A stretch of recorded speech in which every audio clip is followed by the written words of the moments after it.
There are things we know we were born to do, but there are things we knew we stumbled into because certain people rejected them. Because when you reject the purposes of God, it doesn't mean that he's going to stop working. He will look for a man who is available. And let me tell you something. There are people in the world every day praying as available men. There are people fasting as available men. That's why I ask you, I charge you by God, always pray as an available person. Always fast as an available person. Live with a consciousness of availability to God, for you to always carry that understanding and mind that if God is looking for a man who has refused to do something, I am available, God, I will do it if you give me the grace. Let me tell you, some people Catherine Kuhlman always said, and I quote, I was the Lord's handmaid, because God appeared to Catherine and told her, you were not my choice, Catherine. 3 men I looked for.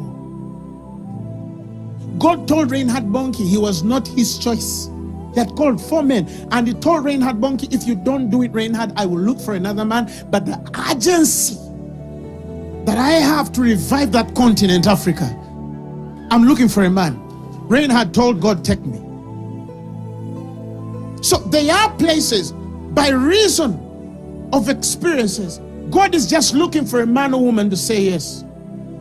It won't take how qualified you are, how educated you are.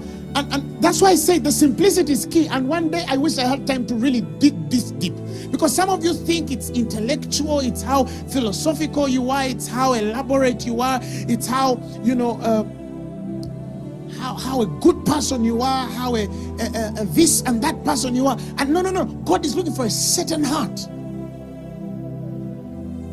He's not looking at how eloquent you can be. He's not looking at how many credentials or curriculum vitae you have collected over there. No, there's a certain heart he's looking for, a certain availability he's looking for.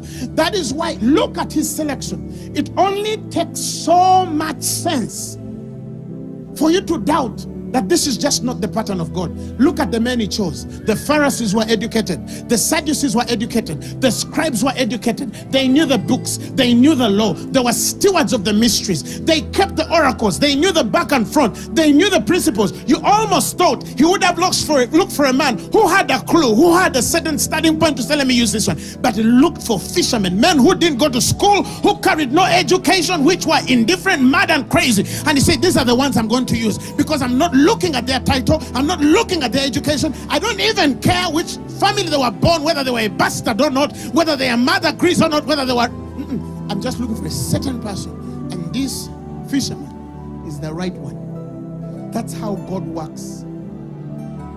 That's how God works.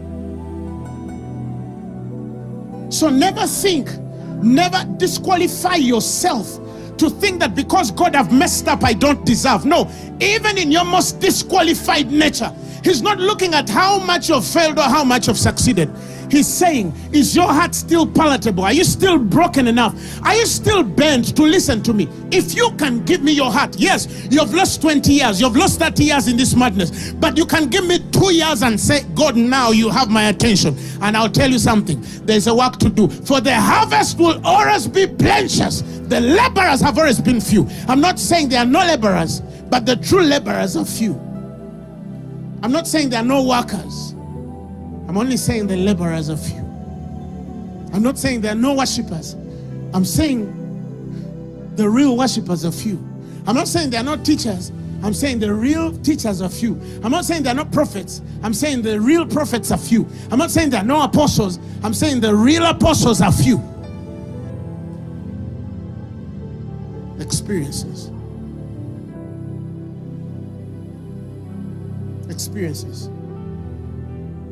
But you must create that time. The discipline you have had to even say, every Sunday I'm in church, every Thursday I'm in church. It takes a lot of discipline.